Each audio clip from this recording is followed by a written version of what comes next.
अस्सलाम वालेकुम क्लास, कैसे हैं आप लोग? खैरियत से हैं?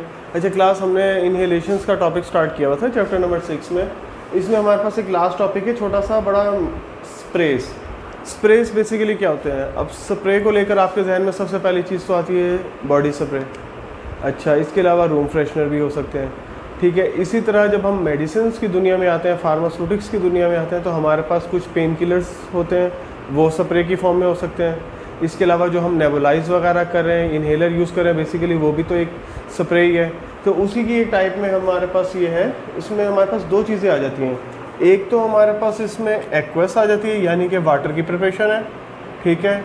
एक हमारे पास ओलेजीनियस सॉल्यूशंस है, यानी कि ऑयली प्रिपरेशंस हैं। दो तरह की प्रिपरेशंस आ जाती हैं in the form of course droplet, यानी कि बहुत छोटे से पार्टिकल होंगे, ठीक हो गया, as a finally divided solid. और अगर वो ऑयली प्रिपरेशन है या वाटर है, यानी कि वाटर इन ऑयल भी है, ऑयल इन वाटर भी है, उसमें भी हमारे पास सॉलिड फॉर्म में जो ड्रग है फाइनली डिवाइडेड, वो हमारा एपीआई है, एक्टिव फार्मास्यूटिकल इंग्रेडिएंट है। इसको हम कहाँ पे अप्लाई कर रहे हैं? टॉपिकली, यानी कि आप स्किन के ऊपर अप्लाई कर रहे हैं, टॉपिकली अप्लाई कर रहे हैं, usually to nasal.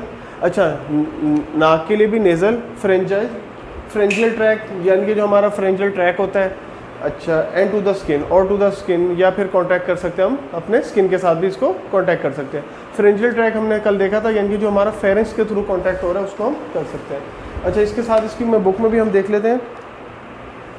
They are spread in the mouth. अच्छा, या तो ये माउथ में होंगे तो लेरेंजाइटिस, लेरेंक्स को वॉश के लिए, फेरेंजाइटिस फेरेंक्स के ट्रीटमेंट के लिए, या फिर टॉन्सिलाइटिस एक्शन, यानी कि जो भी हमारे टॉन्सिल्स वगैरह का इश्यूज होगा उसके लिए करेंगे। But mainly they are used to produce the action on their lungs. अच्छा, बेसिक पर्पस क्या है? यानी कि जो हमारी फाइन या कोर्स ड्रॉपलेट में जो ड्रग है उसका मकसद ये है वो लंग्स तक पहुंच जाए। जैसे हमने कल किया था ब्रोंकियल ट्री तक पहुंच जाए, नेबुलाइजर का काम था। इसी तरह रेस्पिरेटरी इश्यूज़ के लिए था, तो ये हमारे पास लंग्स के लिए फेरेंजाइटिस, लैरिंक्स, तो ये इसका क्या मकसद है? यानी कि ये हमारे लंग्स तक पहुंच जाए, ठीक है। When they are separate with a special type of an atomiser. अच्छा, जब इसको किसी आप स्पेशल टाइप ऑफ एटोमाइजर के साथ अप्लाई करेंगे तो इसको हम क्या कहेंगे? नेबुलाइजर कहेंगे। नेबुलाइजर को हमने कल डिस्कस किया था डिटेल में। उसमें दो यूनिट होते हैं, एक रबर बल्ब होता है और एक एटोमाइजर यूनिट होता है, जिसके थ्रू हम ड्रग ऐड करते हैं और नेबुलाइज कर रहे होते हैं। अच्छा, इसके अलावा पाउडर ब्लोअर्स हैं, इंसफ्लेटर्स में be employed to produce spray powders. जितने भी पेन किलर्स वाले पाउडर्स हैं वो सारे स्प्रे पाउडर्स में आ जाएंगे। They may be divided into the stream or a finally divided particle. इसी चीज़ की तरफ फोकस कर रहे हैं, फाइनली डिवाइडेड सॉलिड पार्टिकल, यानी कि जितना भी आपका एपीआई है, एक्टिव फार्मास्यूटिकल इंग्रेडिएंट है, उसका मकसद ही यही है कि आपकी जो ड्रग है वो आपको एक्टिवली पहुंच सके थ्रू एपीआई, यानी कि एपीआई के थ्रू, या फिर थ्रू हमारे पास नेजल के थ्रू, या हमारे पास स्प्रे की फॉर्म में, माइन्यूट पार्टिकल्स की फॉर्म में।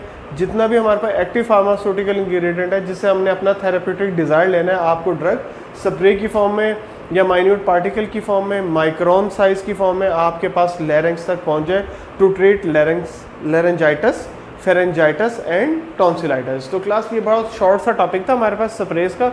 इसके साथ ही हमारे पास इन्हेलर्स के इन्हेलेशंस में 3 टॉपिक्स आ गए।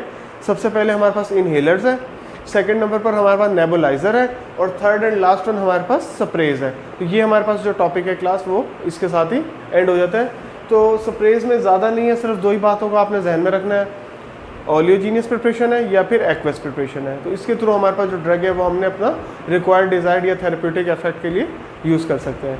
Thank you so much class.